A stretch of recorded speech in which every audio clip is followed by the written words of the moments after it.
Здравствуйте, друзья, возможные друзья, участники марафона или просто те, кто случайно открыл это видео. Меня зовут Надин, мне 22 года, я живу в городе Санкт-Петербург и по роду деятельности художник. Я участвую в третьей волне марафона «Снижаю свой экослед». Какие задачи я ставлю перед собой в рамках прохождения этого курса?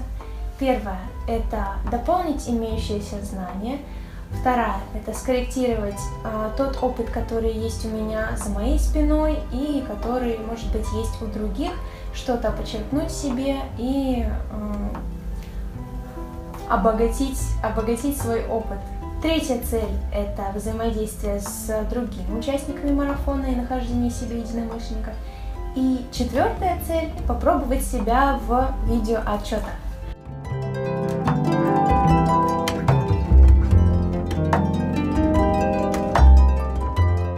Вернусь к теме первого отчета. Экослед. Что это такое?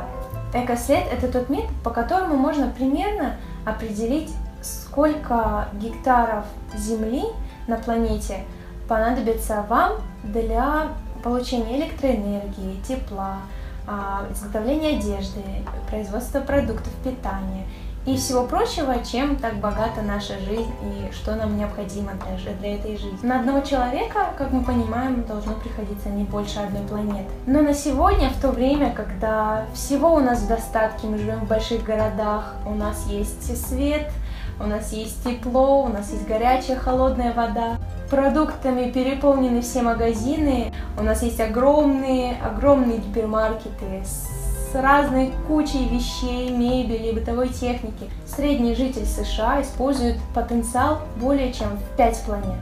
Средний европеец – 3 планеты, а средний россиянин – 2,5 планеты. Для того, чтобы узнать ваш экослед, можно посчитать его на калькуляторе, существующем в 2 видах, которые нам прислали наши организаторы. Первый тест более обширный для точного просчета. Он включает в себя 100 вопросов, и прохождение его длится примерно 30 минут. Второй тест более короткий и занимает 5 минут для прохождения. Калькулятор экологического следа включает в себя несколько тем. Это дом, вопросы о нашем местожительстве. То есть, например, сколько человек живет в вашем доме, какая площадь вашего дома, сколько энергии вы потребляете. Вторая категория – это транспорт. Сколько километров вы проезжаете в неделю, сколько часов вы летаете в год на самолете, какой расход горючего в вашей семейной машине и такое прочее. Третья категория – это питание. Как часто вы едите хлеб, булочки, конфеты, овощи, фрукты, органические они или нет, выращены ли они на вашей земле или на чужой, и используются ли при их выращивании экологические, органические удобрения. В четвертой части вопросы касаются потребления товаров и услуг.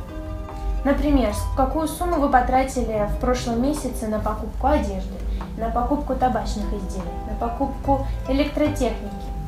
А также это вопросы, касающиеся раздельного сбора отходов. Например, какую часть отходов вы сдаете в переработку. Заключительная часть посвящена общим вопросам, таким как: в каком году вы родились, какого вы пола, в какой стране вы живете, в каком вы положении семейном находитесь, кто вы по профессии и как далеко находится от вашего дома больницы, школы и различные другие общественные организации. Довольно сложно было отвечать на вопросы, касающиеся дома. Сложно посчитать, сколько приходится земли на жителя в многоквартирном доме. Поэтому на эти вопросы я просто не отвечала или отвечала интуитивно. Также вопросы о транспорте вызвали некую сложность у меня, поскольку я в разные недели проезжаю разные расстояния и совсем не считаю, сколько я проехала. Вопросы, касающиеся питания, оказались для меня самыми простыми. Поскольку я не ем мясо и не пью молоко уже больше 3 лет, я просто отвечала на эти вопросы: вообще не пью или вообще не ем. Также, что касалось алкоголя, я тоже просто пролистывала, отвечая: вообще не пью. Касаемо потребления товаров и услуг, я также выбирала самые минимальные расходы на это, так как табачные изделия я не покупаю, прочие товары, это электронная техника, тоже бывает очень редко, а одежду просто научилась шить сама. Ну и ввиду того, что вся эта экологическая тематика мне довольно близка, я уже 2 года сортирую отходы. В конечном счете размер моего экологического следа составляет 1,39 гектаров в год. Это значит, что если бы все люди на планете жили бы как я, то нам бы хватило 67% земли. Мой муж тоже прошел вчера этот тест. Его результат — это 1,5 планеты. И вроде бы мы живем в одной квартире, мы вместе сортируем отходы, мы вместе вегетарианцы и не пьем алкоголь, не курим и ничего такого. Но он улетает в командировки на довольно большие расстояния. И в своем тесте в вопросе, на какие расстояния вы пролетали за весь год, он указал 60 тысяч километров. Поэтому, как мне кажется, очень интересно пройти этот тест всем, кто живет в вашей семье, вашим друзьям, вашим близким, и сравнить ваши результаты. И завершая свой первый видеоотчет, хочу сказать всем участникам: не бойтесь своих ошибок, знайте, зачем вам это нужно, и двигайтесь только вперед. Всем пока!